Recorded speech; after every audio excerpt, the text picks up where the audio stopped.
નમસ્કાર દર્શક મિત્રો અને ગુજરાતના સીજી એક્સપ્રેસ ન્યૂઝ સાથે હું સુનિલ પરમાર. નજર કરીએ દેશ દુનિયા અને રાજ્યની ખબરો પર. હવામાન વિભાગે ગુજરાતના અનેક જિલ્લામાં વરસાદ પડવાની આગાહી કરી છે. ખાસ કરીને રાજ્યના 3 જિલ્લામાં કચ્છ, જામનગર અને મોરબીમાં ભારે વરસાદ પડશે તેવી શક્યતા છે.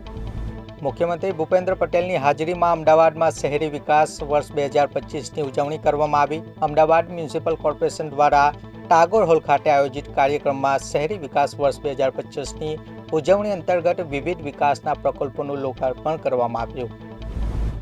અમદાવાદના બાગોદરામાં સામૂહિક આપઘાત. એક જ પરિવારના 5 સભ્યોએ ઝેરી દવા ગટગટાવી લીધી.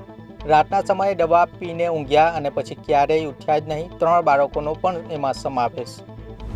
હૈદરાબાદમાં ભારે વરસાદ પછી ફ્લાયઓવર સ્વિમિંગ પુલમાં ફેરવાયો. બુધવારે ભારે વરસાદના કારણે એલબી નગર ખાતે નવા બનેલા ફ્લાયઓવર અને પંચગુટ્ટા ફ્લાયઓવર પાણીમાં ડૂબી જતા હૈદરાબાદના રહેવાસીઓ સ્તબ્ધ થઈ ગયા. મહારાષ્ટ્રના બારામતીથી એક ચોંકાવનારી ઘટના પ્રકાશમાં આવી, જ્યાં એક બેંક મેનેજરે કામના વધુ પડતા દબાણને કારણે આત્મહત્યા કરી. તેમણે પોતાની કેબિનમાં જ ફાંસી લગાવીને આત્મહત્યા કરી. ભારત પાકિસ્તાન સંઘર્ષ અંગે અમેરિકન રાષ્ટ્રપતિ ટ્રમ્પના નિવેદનથી ભારતીય રાજકારણમાં ખળભળાટ મચી ગયો. કોંગ્રેસે આ મુદ્દે સંસદમાં ઉઠાવવાની તૈયારી કરી અને વડાપ્રધાન મોદી પાસેથી સીધો જવાબ માંગ્યો. હિમાચલ પ્રદેશના સિરમૌર જિલ્લાના સિલાઈ વિસ્તારમાં વર્ષો જૂની બહુપત્નીત્વની પરંપરા ફરી એકવાર ચર્ચામાં આવી. અહીં કુનહટ ગામની એક છોકરીના લગ્ન થિંડોકુરના 2 સગા ભાઈઓ સાથે થયા. આ લગ્ન 12 થી 14 જુલાઈ દરમિયાન પરંપરાગત વિધિઓ સાથે થયા. બિહારની રાજધાની પટના સ્થિત પારસ હોસ્પિટલમાં ગેંગસ્ટર ચંદન મિશ્રાની ગોળી મારીને હત્યા કરવામાં આવી હતી. આ કેસમાં પોલીસે હવે ગેંગનું નેતૃત્વ કરનારા તૌસીફની ધરપકડ કરી છે. તૌસીફ ઉપરાંત પોલીસે અન્ય 4 આરોપીઓની પણ ધરપકડ કરી છે. અત્યાર સુધીમાં 10 લોકોની ધરપકડ કરવામાં આવી. સોમવારથી શરૂ થતા ચોમાસા સત્ર પહેલા વિપક્ષના 24 રાજકીય પક્ષોએ ઓનલાઈન બેઠક યોજી હતી. બેઠકમાં ગૃહમાં સરકારને ઘેરવા માટે કયા મુદ્દાઓનો ઉપયોગ કરવામાં આવશે તેની વિગતવાર ચર્ચા કરવામાં આવી. વિયેતનામના હાલોંગ ખાડીમાં શનિવારે પ્રવાસીઓની ભરેલી હોડી પલટી જતા ઓછામાં ઓછા 34 લોકોના મોત થયા. 1 ડઝનથી વધુ લોકો ગુમ છે. ગુમ થયેલા લોકોની શોધખોળ ચાલુ છે. અકસ્માત ખરાબ હવામાનને કારણે થયો હોવાનું અનુમાન છે.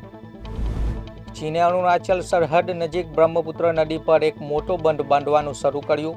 ભારત અને બાંગ્લાદેશે ચિંતા વ્યક્ત કરી છે. નિષ્ણાંતોના મતે આનાથી પાણીના પ્રવાહ અને પર્યાવરણ પર અસર પડી શકે છે.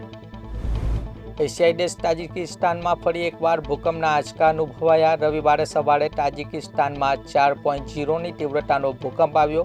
ભૂકંપ 160 કિલોમીટરની ઊંડાઈએ આવ્યો હતો. વર્લ્ડ ચેમ્પિયનશિપ ઓફ લિજેન્ડ્સની 4થી મેચ 20 જુલાઈએ ભારત અને પાકિસ્તાન વચ્ચે રમાનારી હતી, પરંતુ હવે આ મેચ રદ કરવામાં આવી છે.